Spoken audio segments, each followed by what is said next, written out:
Are you a part of the cancel culture? Hi, I'm Ann Margaret with this week's Sacred Sunday message to raise the vibration of your body, mind, and spirit.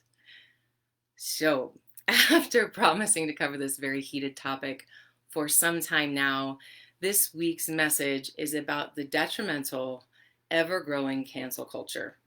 I'll share with you about an experiment I did yesterday on my own page, which revealed quite a lot, how this is not a new concept, and also explain the dysfunctional root that prompts this human desire that we have to cancel others. It's nothing new, right? So while some intentions with this trend are very good and just, others are not seeing that they're engaging in a war with one another that's actually covering up their own dysfunction.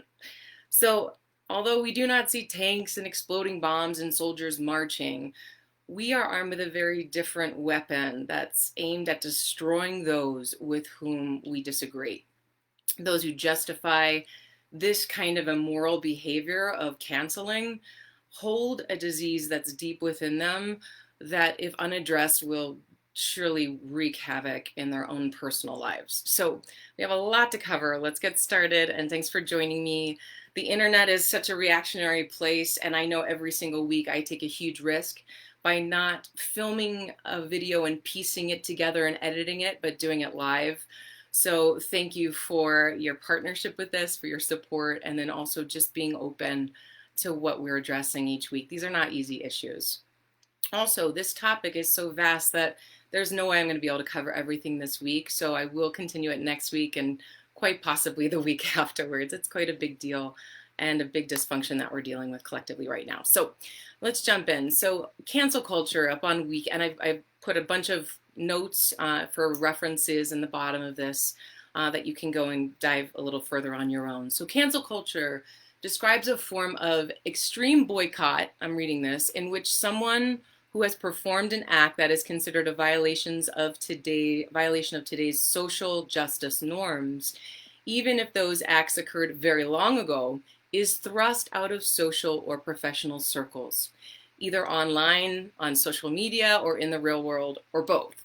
Question posed by many is this. So the question that's posed is this effective? Is this an important tool to use for justice, of social justice, or is it simply a form of mob-like intimidation?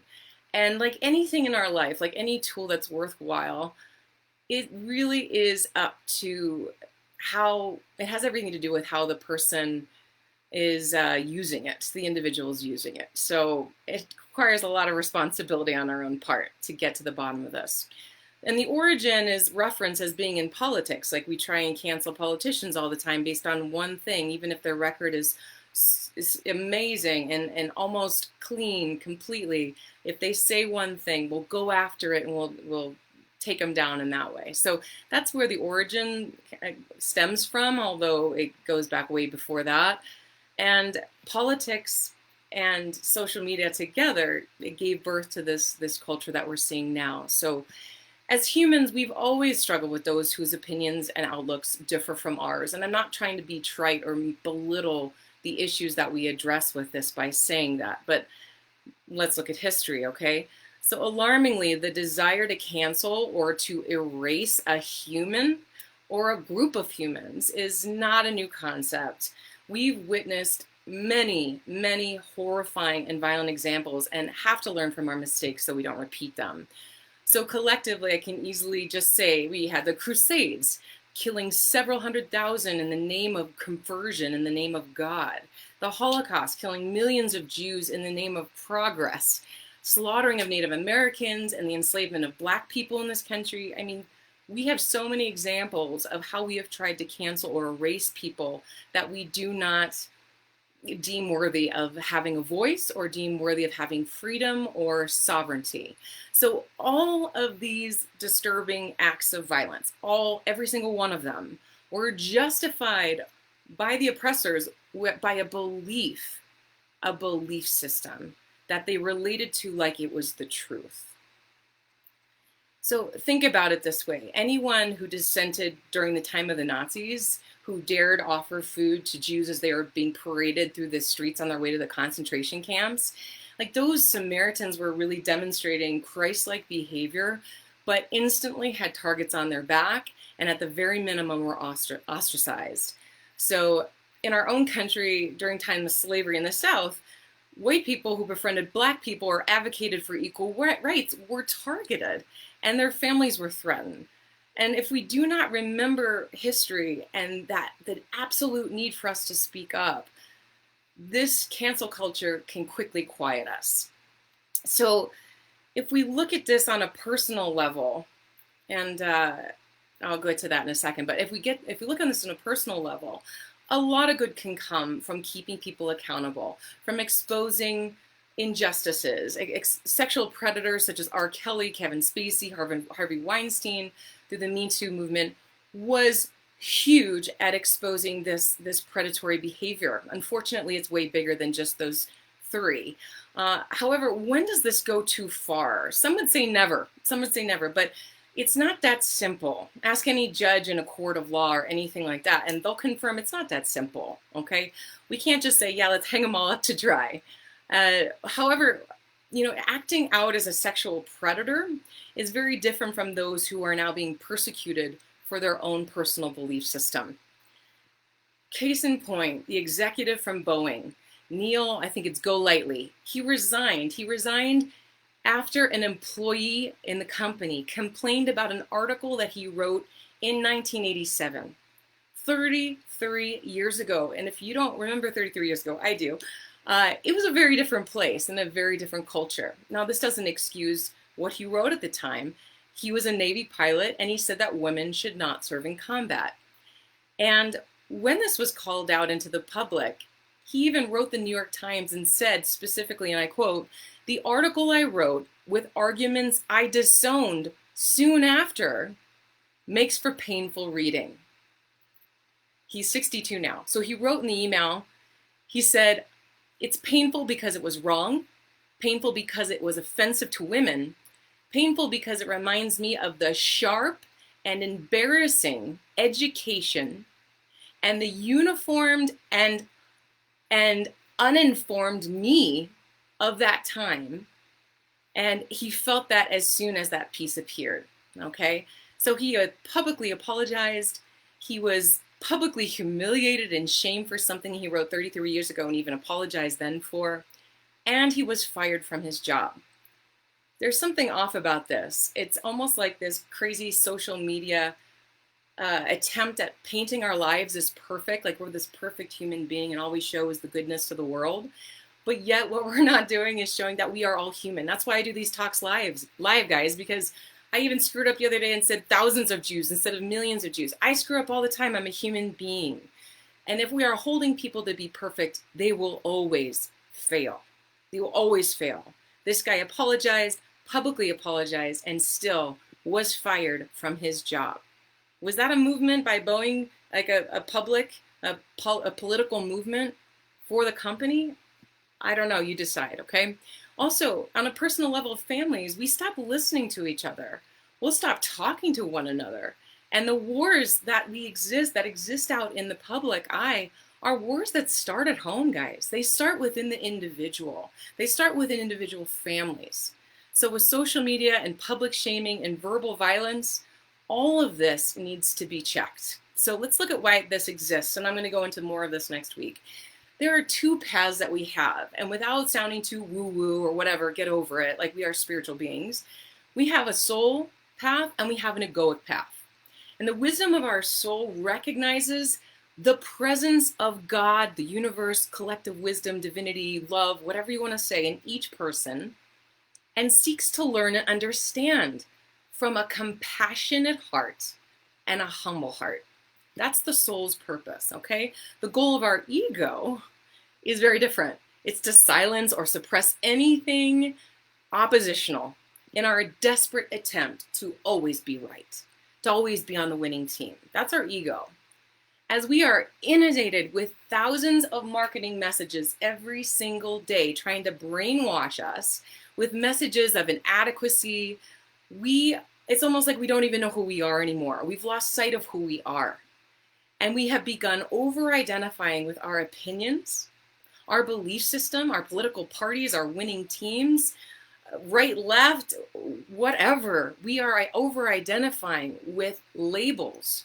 And this is very dangerous because this disconnects us from our hearts. It immediately shuts down the other, so we stop listening. And it really disconnects us from our soul and the connection to oneness that we all share. That is not just woo-woo. So what is truly worthy of our lives is the purpose of the soul making a real difference. So in our feeble attempts online and with those who we disagree with, in our feeble attempts to quickly and aggressively move the needle forward in how we think life should be according to our opinions and beliefs, we are killing the right of freedom of speech, the divine right of free will for people to express themselves.